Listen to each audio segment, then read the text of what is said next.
kita dengarkan kalam hikmah dari beliau Gus Muhammad Syarif Hakim Anwar. Kepadanya dipersilakan.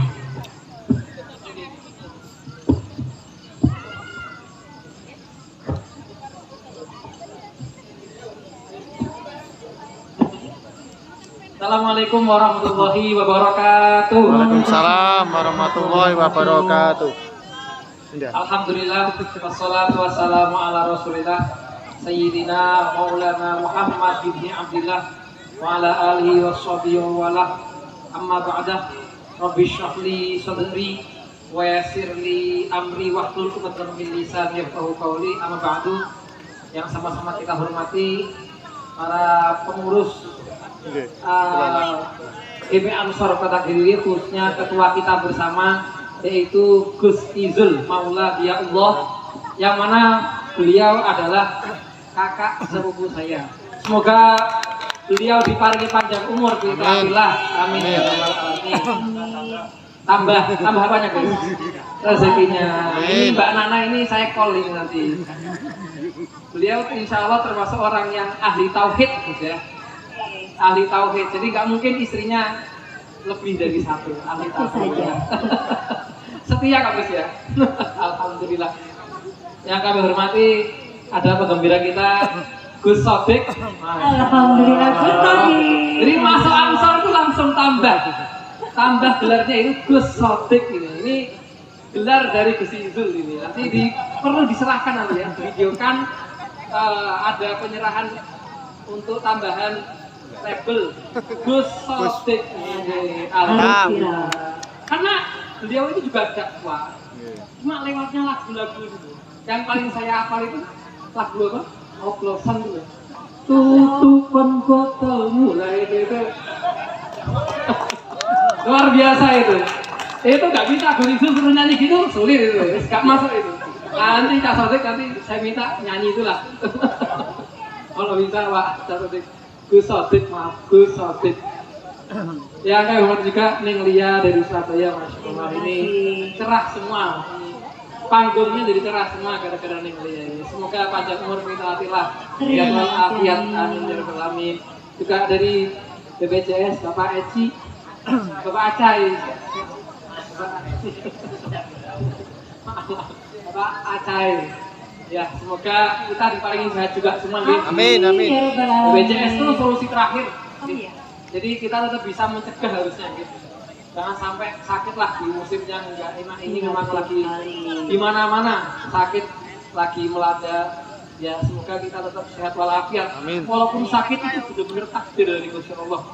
Jadi itu orang itu kalau sakit itu insya Allah sama Gusti Allah lagi dicabut dosa-dosanya.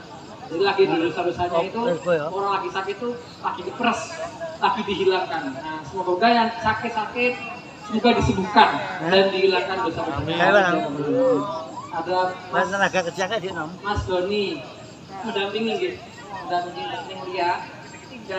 Coba soal betul iki ada kala. Ini kawan setia Ansor kita yang ngurusi acara ini Neng Lia. Alhamdulillah. Acaranya lancar, ada jenengan, ada Sini. topik ini. Ya gara-gara Pak Hanif ini. Multifungsi ya? Multifungsi. Gimana Sini mana? kapan Pak? Untung pas gak di Sini. Cianjur rumahnya, di Cilacap aman. Semoga yang di Cianjur ini, yang di Cianjur semoga cepat sehat kembali pulih seperti Kediri. Amin. Amin. Ada Mbak Kiki dari Patayat, yang diparingi lancar. Kita perlu kolaborasi Mbak Kiki. Ansor ini dari dulu itu sendiri terus. Ini nggak pernah ditemani. Kalau IPPFU itu selalu menemani Ibnu di mana-mana. Tapi kalau Ansor jarang banget ditemani sama Patayat. Memang perlu pendamping ini begitu ini. Perlu ada yang jagain, ya itu yang perlu. Siap. Alhamdulillah, saya gak lama-lama di sini.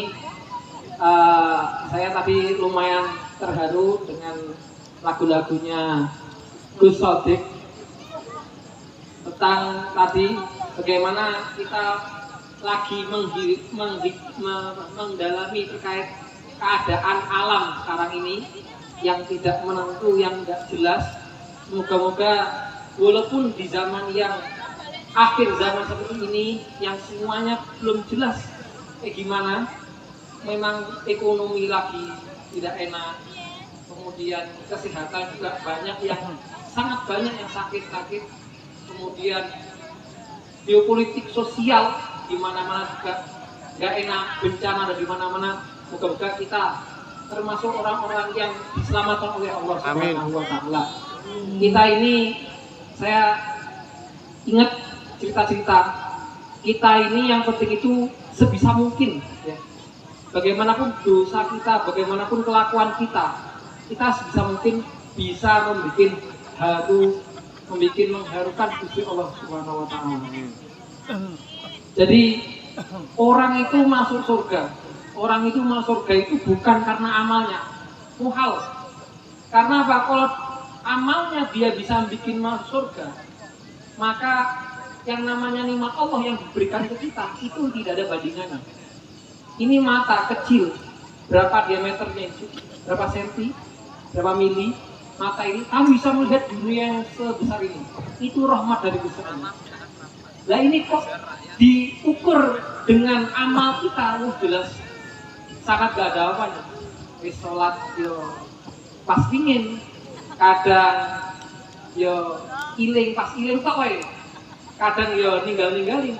Kemudian kita kadang makan nggak dijaga, kemudian kita kesucian saya kadang belum ngerti apa-apa terkait kesucian, apalagi urusannya kalau gibah dan sebagainya, masya Allah. Apalagi sekarang ada HP, gibah itu bukan ketemu orangnya, ketemu di HP itu loh, cecetan sak grup itu bisa bikin apa?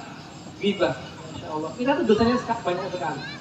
Tapi bagaimana mungkin jangan sampai kita putus asa, karena kita tahu kita ini orang yang walaupun penuh dosa, jangan sampai putus asa menuju surga. Karena yang namanya setan itu tidak pernah putus asa untuk menjerumuskan kita ke neraka. Itu perlu kita renungkan itu. Jangan sampai kita berhenti jadi orang baik, berusaha jadi orang baik. Walaupun kecil. Maaf, ini ada sedikit cerita. Ada dulu namanya perempuan yang tuna susila, BTS. Ini orangnya ini tiap hari ya pekerjaannya seperti itu, tiap malam. Suatu saat ini ada di cerita di kitab-kitab. Suatu saat dia itu ketemu yang namanya anjing. Yang mana memang dalam Islam ini anjing ini hewan yang najis. Bukan hina ya, najis. Najis itu memang kita harus mensucikan ketika kita terkena hewan tersebut dalam keadaan basah. Ketemu anjing yang kehausan, mau meninggal, mau mati, udah kehausan. Kemudian si perempuan ini mengambil air yang ada dalam sumur, karena nggak mungkin anjing itu masuk ke sumur. Dia mengambil pakai sepatunya, pakai tempat sepatunya dia ngambil air, kemudian diberikan kepada anjing yang kehausan. Kemudian disitulah turun rahmatnya Gusti Allah. Dosa-dosanya dihapuskan, dia dimaafkan oleh Gusti Allah dan akhirnya masuk surga. Hal kecil, padahal dia orangnya, maaf ya tadi, WTS. Dosanya ya jelas banyak sekali, tapi gara-gara hal kecil yang bikin haru Gusti Allah. Makanya kita jangan pernah sedikit pun merasa mengecilkan amal-amalan, meremehkan amal-amalan kecil yang mungkin itu ada ridhonya Gusti Allah. Contoh lagi ada Imam Ghazali. Kita kalau tahu imam namanya Al-Imam Muhammad bin Muhammad Al-Ghazali. Beliau itu karangan Ihya, punya karangannya kitab Ihya Ulumuddin. Itu dikatakan kalam yang paling utama adalah Quran, yang kedua adalah hadis, jauhnya kanjeng Nabi, yang ketiga itu dikatakan adalah kitab Ihya. Itu beliau namanya Hujjatul Islam, panggilannya, hujahnya agama Islam. Beliau itu orang ahli sufi, tokoh tasawuf yang kita ikuti. Beliau orangnya masya Allah. Beliau itu dikatakan masuk surga itu bukan karena amalnya beliau, bukan karena sholatnya beliau, bukan karena sedekahnya beliau, bukan karena khusyuknya beliau, bukan. beliau itu masuk surga karena pernah suatu saat beliau mengarang kitab, kemudian ada lalat. Lalat, hewan kecil yang gak ada gunanya kalau kita lihat. Kalau kita lihat di makanan mesti kita langsung pinggirin karena jorok, memang hewan jorok. Lalat hinggap di tempat tintanya. Di tempat tintanya minum lalat itu. Lalat itu minum dikit. Imam Ghazali tidak berani bergerak untuk membiarkan lalat itu meminumnya. Loh, kalau kita kan enggak, wis berusaha ya. Enek semut, pateni klek, nyamuk klak, wis langsung. Nyamuk ada lalat singkirno langsung wis. Kita. Imam Ghazali supaya lalat ini enak minumnya, lalat ini enak minum mangsinya. Itu Imam Ghazali dibiarin tidak menulis lagi, enggak meneruskan nulisannya. Diem supaya lalat itu enak. Dikatakan suatu saat ada orang mimpi ketemu Imam Ghazali, dikatakan wahai Imam Ghazali, apa yang Allah lakukan kepadamu? Imam Ghazali jawab, Allah telah menghapuskan dosa-dosaku, memaafkan dosa-dosaku, dan aku diparingi kenikmatan. Kemudian apa yang menyebabkan engkau kok bisa seperti itu? Dia tadi, aku telah gara-gara aku membiarkan lalat, saya ulangi, lalat hewan kecil, saya biarkan untuk minum tinta yang ada di dekat itu. Masya Allah. Jadi kita ini walaupun punya dosa besar sekali, Gusti Allah itu sangat besar rahmatnya. Penting syaratnya tobat ada 3. Ini syaratnya tobat ada 3. Yang pertama al-iqla'. Yang pertama adalah kita menghentikan maksiat kita. Yang kedua an-nadam. Kita menyesali dosa yang telah kita lakukan. Nomor 3 adalah azmu, ada niat untuk tidak mengulangi lagi. Loh, Pak, kalau umpama nanti pengen lagi gimana ngulang lagi? Urusan belakang. Jadi yang jelas kita harus tobat. Tobat hukumnya wajib. Kita melakukan maksiat, kita melakukan hal-hal yang tidak dibolehkan oleh Gusti Allah. Tobat. Nanti kalau pas lagi, tobat lagi. Kalau pas lagi, tobat lagi. Masuk lagi, tobat lagi pokoknya. Jadi kita itu jangan pernah selesai untuk melakukan tobat. Pak, nanti ulang lagi gimana Pak? Urusan belakang nanti. Jangan pernah kita menunda tobat gara-gara kita takut maksiat lagi. Daunnya Mundir itu, walaupun kalian maksiat lagi, jangan pernah bosan untuk tobat.